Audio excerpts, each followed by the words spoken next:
Hi everybody, it's MicheleMarieDalene. We got a couple new things to talk about today, and some of this stuff is pretty interesting. This is the video capture device I told you about, this one, and yeah, it does come with a dust cap.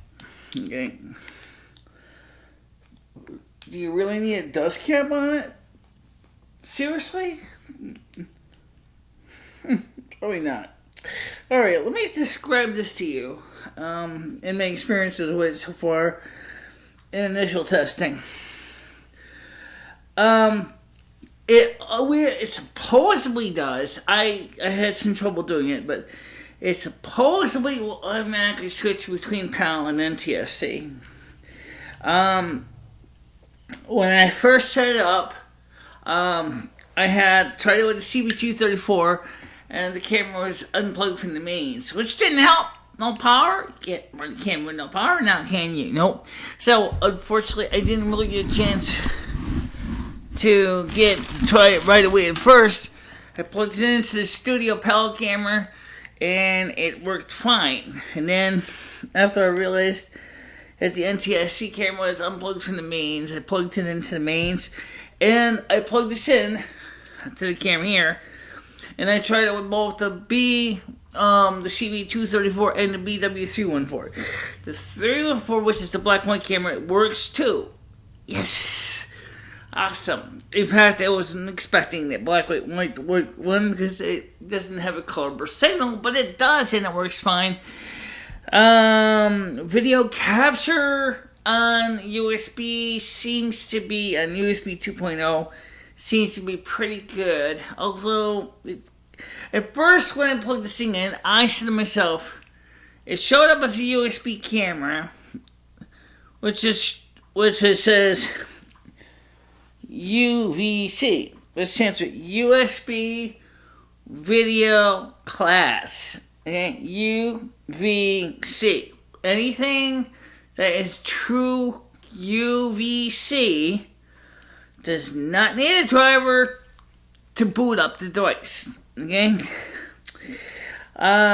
It also uses a USB 2.0 input for the microphone. So if you are looking to do sound, this will be a great way to go. I have not yet tried it with the the Intel Mac. It works fine on the Power Mac G5 under both Leopard and OS 10. And Linux. Okay, Debian Wheezy. I didn't try it with Jesse. I don't have Jesse working because Jesse has. Wait, what do you want to say that before? Jesse turns out to be a real pain in the ass. What it comes with is a tiny CD, which has some IBM Windows drivers on it for PCs.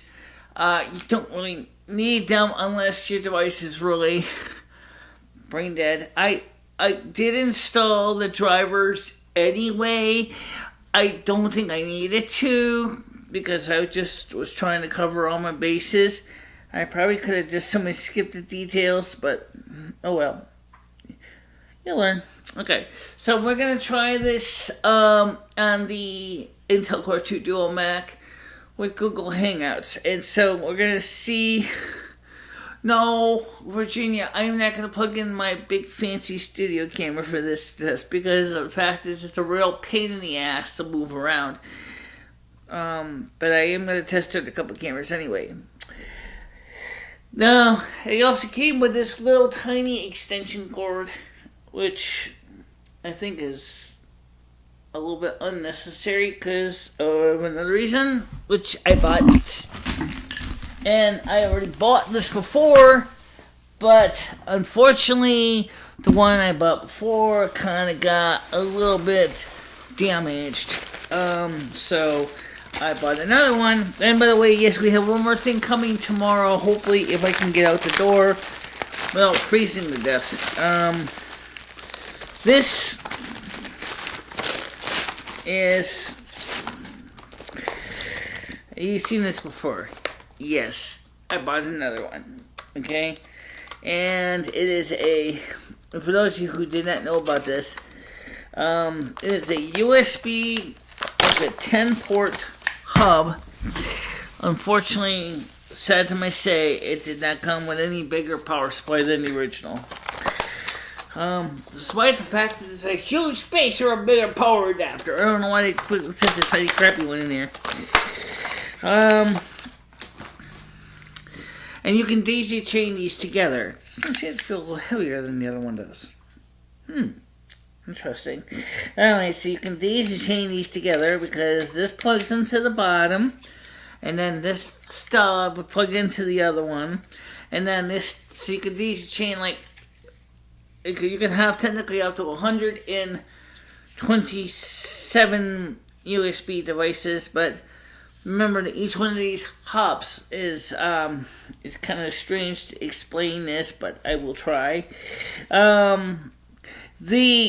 The first, you got 4 hubs really in here. Okay, you got one hub here. The top 4's 4. 1, 2, 3, 4.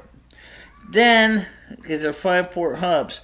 Then actually 3-port hubs. So there's the first 3 are on this port. Then this one goes to this next hub. 1, 2, 3, 4. And then you got another hub that connects, I think off this end, it goes to another hub. Well, like kind of interesting, kind of a strange configuration. I don't really know why they do this stuff, but they do. So I got this on. I'm going to try that one out later on. Make sure it works. And as I said, you can daisy chain them together. So if you want to have like 15, 20 of them. I would definitely, like I originally said, is this power adapter here is a little bit on the cheese-o-matic. In other words, it's a little bit undersized. So you might want to seriously get something with a little more substantialness, like about 2 amperes, because if you're going to start plugging in possibly 10 USB devices, you're going to want to at least have about 2 amps of power at it. And USB 5.0, which is outside 5 is a 5.5 millimeter, and inside is a 2.1 millimeter. And it's obviously it's positive tip, negative ring. You should be able to get this. It looks pretty good. So I'm gonna try that later in a little bit. So as I said, as far as this gizmo goes, I gotta let my cat out. But yeah, I think for the price I paid for this, I was very surprised that it worked as good as it did. In fact, I was even more surprised, as I said, that when I tested the black and white camera, it recognized it and worked with my black and white camera that I have been sitting around on my floor for years, never been able to use. Well, this works it. Now I can plug this. Just bear with me, Rusty. Okay. Yeah, just give me a minute. I can plug this into this. I can plug another one in here, another one into here, another one into here, another one into here, all the way down. And I could have, say, 10 directly accessible USB cameras. I can plug them in, one after the other, and I'm checking to see it. Well, these prongs seat, they seem to seat better than they originally did on the original. It's a little bit mentally retarded, but this one seems to have a better seating. So you can have, as I said, up to 10 of these things plugged into your computer. I mean, I know as you say, that's kind of overkill, but actually, no, it's not, because if you want to monitor 10 individual security cameras and have them directly accessible to your computer, this is the tool for you. Okay? Great idea. I really kind of want to try using it. In fact, I can actually combine it in the video here from my YouTube channel. You know what? That's a great idea. Ah, yeah. I got a camera in my bedroom right now for testing. So, when I get back, I'm going to record another segment on that camera. I gotta let the cat out first. I'm gonna record a segment on that camera, and then you can see how it looks. Okay? This is the CP234 Panasonic NTSC camera, and it's going through the WVC capture device. And I'm using my my microphone through the same mixer like I normally do, but I'm using what they call the USB audio input device connection, so we can use the built-in RCA plugs to capture the sound. And what I'm going to do next is I'm going to show you the monochrome camera. But I gotta want you to know first. I just want to let you know this. It's not in color. So if you're watching it and you think your keys or your monitor's messed up, it's not. Okay, just bear with me. Okay, this is the Panasonic BW314 black and white camera. It's not very bright in here, as you saw in the CP234. There was a lot of pixelation because of the lower light level. These older cameras are light hungry. They tend to use a lot of light. The BW314 is a bit better than the CP234 as far as brightness is concerned for sensitivity.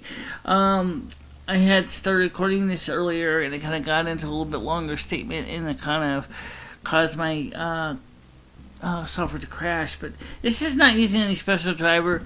This is the disc it came with. A generic Chinese disc. Okay, nothing. It's got PC software on it. It's not Mac software.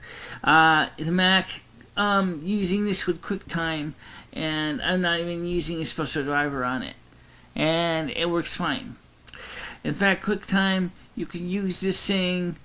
Could you record multiple devices at once? You know, I don't know. That's a great question. I don't know if I can. I never tried it. I'm going to try something. If it crashes the computer, just take this as a... I'll do that before I do this. I want you to just know, that I want you to... let's see. I don't know. It grazed it out. It grazed it out? Yeah. No, wait. Maybe it does record it. I have to go and get the new player? Yep. Let's see. No, I can play though, but I can't record. Okay, so I can't record 2 or 3 cameras at the same time with this software, but I might be able to do it with others. But let's be honest here. If you're gonna record 2 or 3 USB inputs on one computer, it would be best to have a USB card that has 4 separate channels, just to make sure that there's not gonna be any latency issues. I'm gonna try this now with the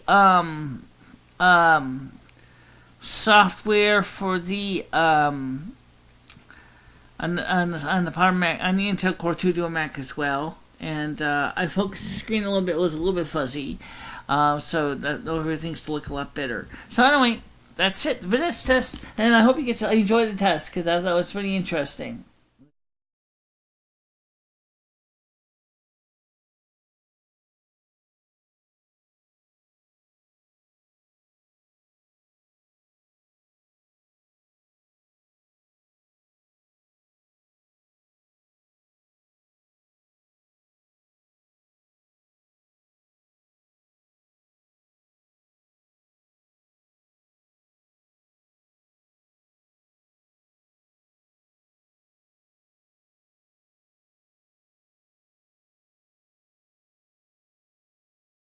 Hey, did you know there's a lot more going on right now at our websites? Are you watching all 4 of them? If not, check them out. There's a list right here. We got 3 YouTube channels and 1 audio-only channel for your enjoyment. So come on, dig in and see all the stuff we do here at the North American Snow Queen Palace.